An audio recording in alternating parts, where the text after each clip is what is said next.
Hello everyone, नमस्कार। So friends, जब भी किसी पेशेंट को हम एग्जामिन करते हैं इन आवर क्लिनिकल सेटअप, एक कंप्लेन होता है पेशेंट का कि मुझे पेन हो रहा है। ओके, सो अगर पेशेंट आपके पास कोई भी इन्वेस्टिगेशन रिपोर्ट लेकर नहीं आ रहा है और आपको ये रूल आउट करना है, then exactly what is the site of injury और pathology, that is over the joint और ओवर द सॉफ्ट टिश्यू, या दोनों हैं। ओके, सो इसको एक हम इजी टेक्निक से हम इसको रूल आउट कर सकते हैं, and the technique is RIC। The full form is registered isometric contraction. तो इस टेस्ट को परफॉर्म करके हम ये रूल आउट कर सकते हैं कि पेशेंट का जो ट्रबल है that is over the contractile structure और over the non contractile structure. Okay, so आज के इस वीडियो में हम जानेंगे RIC होता क्या है, ओके, इसको कैसे परफॉर्म करते हैं और इसको हम कितने ग्रेड में डिवाइड करते हैं on the basis of clinical findings. Okay, so इस टेस्ट को परफॉर्म करने के बाद हम एक इजी वे में ये रूल आउट कर सकते हैं कि पेशेंट का जो पैथोलॉजी है that is over the joint और over the soft tissue. So let's see what is RIC। So it is the technique just to resist the muscle contraction so that they can contract isometrically in the mid range to determine whether there is pain or decreased strength in the contractile unit। तो इस technique का main focus क्या हो गया, हम एक muscles को contract करवा रहे हैं isometrically in the mid range और हमें चेकआउट क्या करना है, क्या ऐसा मूवमेंट करने पे पेशेंट को पेन फील हो रहा है या उसकी जो मसल्स पावर है, जो स्ट्रेंथ है, उसमें कुछ डिक्रीज हो रहा है। Okay, so on that basis हम मसल्स को या इस टेक्निक को डिफरेंट ग्रेड में डिवाइड करेंगे। तो इसका नट सेल में क्या है, सबसे पहला है मसल्स को आइसोमेट्रिकली कॉन्ट्रैक्ट करना है। So iso means same and metric means measurement. It means जो मसल्स का लेंथ होगा उसमें कोई चेंजेस नहीं आएंगे, उसकी जो साइट ऑफ ऑरिजिन है एंड साइट ऑफ इंसर्शन है वो फिक्स होंगे और उसका लेंथ कंप्लीट कांस्टेंट रहेगा। सेकेंड हो गया जो मसल्स का कॉन्ट्रैक्शन होगा that is over the middle range. तो हम जानते हैं कि जो कॉन्ट्रैक्शन होता है उसको हम तीन रेंज में डिवाइड करते हैं, that is inner range, middle range and the outer range. So in case of RIC हम मेजरमेंट कब कर रहे हैं, over the middle range.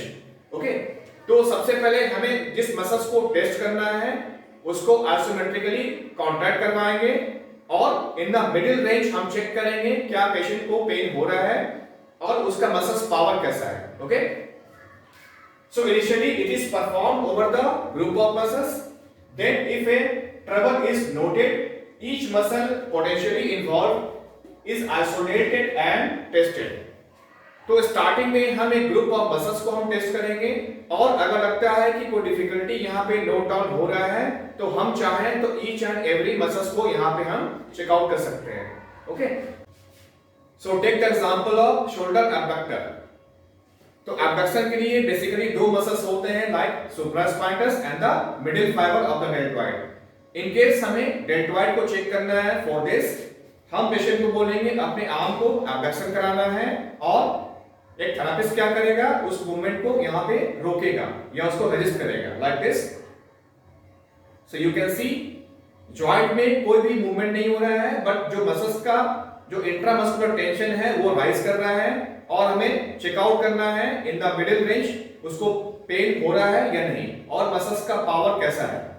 Okay, so like this you can check for the biceps also like this। so biceps का action क्या है, elbow का flexion and सुप्रेशन।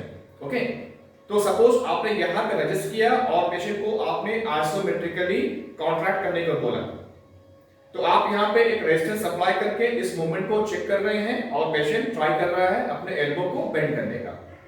Okay, क्या ये मूवमेंट पेनफुल है या पेनलेस है और ऐसा करने पे आपको मसल्स का स्ट्रेंथ कैसा फील हो रहा है, it is strong or it is weak। okay, so in that case हम किसी भी affected muscles को चेक आउट कर सकते हैं कि उसका भी पेन कैसा है या उसका मसल्स का स्ट्रेंथ कैसा है। okay, so on that basis इस टेक्निक को 3 पार्ट में डिवाइड किया गया है, that is grade 1, grade 2 and grade 3। so grade 1 में हमें फाइंडिंग क्या मिलेगा, that is the contraction is strong but it is painful। in grade 2 the contraction is weak and it is painless. In grade 3 the contraction is weak but it is painful. Okay तो अगर ये finding मिल रहा है तो ये हमें क्या indicate कर रहा है? ओके सो पॉसिबली पेशेंट को क्या कंप्लेन है और क्या उसका साइट ऑफ इंजरी है. सो इसलिए हम on the basis of finding ये हम रूल आउट कर सकते हैं. So let's see one by one. So grade 1 that is contraction is strong but painful. So ये कब होगा? जबकि हमारे किसी भी कॉन्ट्रैक्टाइल स्ट्रक्चर में डिफिकल्टी या ट्रबल है. ओके तो इन दैट केस उस पार्टिकुलर मसल्स के जो आपके मस्कुलो टेंडिनस जंक्शन है या साइट है वहां पे हमें चेकआउट करना चाहिए. क्या ये टच करने पे पेन है या पेशेंट के पास टेंडरनेस का कंप्लेन है, क्या आप उसको टच भी नहीं कर पा रहे हैं. तो अगर ऐसा कुछ फाइंडिंग मिलेगा तो यहां पे इसको हम ग्रेड 1 लिखेंगे कि आरआईसी का ग्रेड 1 पॉजिटिव है. Now come to the grade 2. तो यहां पे हमें क्या मिल रहा है? That is the contraction is weak and it is painless. तो ये क्या इंडिकेट कर रहा है? ये सजेस्ट कर रहा है कि आपके जो मसल्स है उसका टियर हो गया है या रप्चर हो गया है. तो जब मसल्स के जो फाइबर्स कट गए हैं या डैमेज हो गए हैं वहां पे मसल्स का कॉन्ट्रैक्शन नेचुरली जो फोर्स होगा नॉर्मल से कम हो जाएगा. तो वहां पे हमें जो कॉन्ट्रैक्शन काफी वीक मिलता है. और कब मिलेगा? जब मसल्स की एट्रोफी है. So what is atrophy? That is lack of nutrition. तो जब कोई भी पेशेंट अपने मसल्स को एक लंबे समय तक यूज नहीं करता है, so no muscles contraction, no blood supply. So in that case उस पार्टिकुलर मसल्स का जो न्यूट्रिएंट एंड फूड स्टफ का लेवल होता है वो नॉर्मल से डाउन हो जाता है. बिकॉज जब हमारे मसल्स कॉन्ट्रैक्ट करते हैं तभी ब्लड का फ्लो उसमें आता है और ब्लड हमारे बॉडी में डिफरेंट सेगमेंट में फूड स्टफ एंड न्यूट्रिएंट्स को लेके ट्रांसपोर्ट करता है. तो जिस पार्ट का मसल्स कॉन्ट्रैक्ट नहीं कर रहा है due to any kind of injury या सपोज उसका पीओपी कास्ट को रिमूव किया गया है या उसका नर्व डैमेज हो गए हैं, सो इन दैट केस पेशेंट उस मसल्स को कॉन्ट्रैक्ट नहीं कर पाता है. सो आप देखेंगे जो मसल्स का बल्क है, ये साइज है, वो नॉर्मल से डिक्रीज कर गया है. ओके सो ऐसे केस में भी हमें कॉन्ट्रैक्शन वीक मिलेगा बट ये पेनलेस होगा. थर्ड हो सकता है अगर any kind of neurological disorder है या ट्रबल है, वहां भी हमें स्ट्रेंथ कम मिलता है और पेशेंट को पेन का ज्यादा कंप्लेन नहीं होता है. ये कब होगा?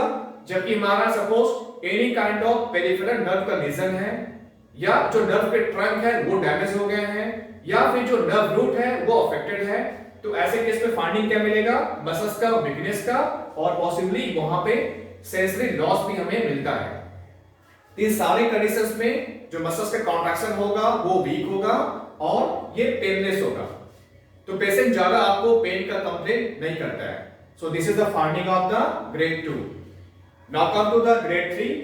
यहां पे कॉन्ट्रैक्शन जो मिल रहा है that is weak and painful. ये कब होगा? जब भी कोई हमारे बॉडी में एक्टिव लीजन होगा तो ये फाइंडिंग देखने को मिलता है कि मसल्स हमारा टोटली रिक्रूट नहीं हो पा रहा है और स्ट्रेंथ यहां पे डिमिनिश मिलेगा बट ये आपको पेनफुल होगा. ओके नेक्स्ट है in any kind of fracture. तो जब किसी का ट्रॉमेटिक हिस्ट्री है या फ्रैक्चर होता है यहां भी सेम फाइंडिंग मिलता हमें है कि पेशेंट का जो स्ट्रेंथ है वीक होगा बट वो पेनफुल होता है. Okay so in case of fracture हम पाते भी हैं कि जस्ट उसको पेन स्टार्ट होता है और स्वेलिंग वहां पे राइज करता है. So third in the stage of inflammation. तो अगर एक्यूट केस है या क्रोनिक केस है यहां भी हमें मसल्स का जो पावर होता है वीक मिलता है बट पेशेंट पेन का कंप्लेंट करते हैं.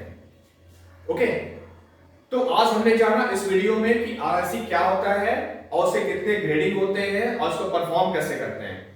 तो अगर पेशेंट आपके पास कोई भी इन्वेस्टिगेशन का रिपोर्ट लेकर नहीं भी आया है so that in that case also हम इस टेस्ट को परफॉर्म करके ये रूल आउट कर सकते हैं कि जो ट्रबल है that is over the joint और सॉफ्ट टिश्यू या दोनों प्लेस पे है और अगर सॉफ्ट टिश्यू का इंजरी है तो अभी किस स्टेज में है वो.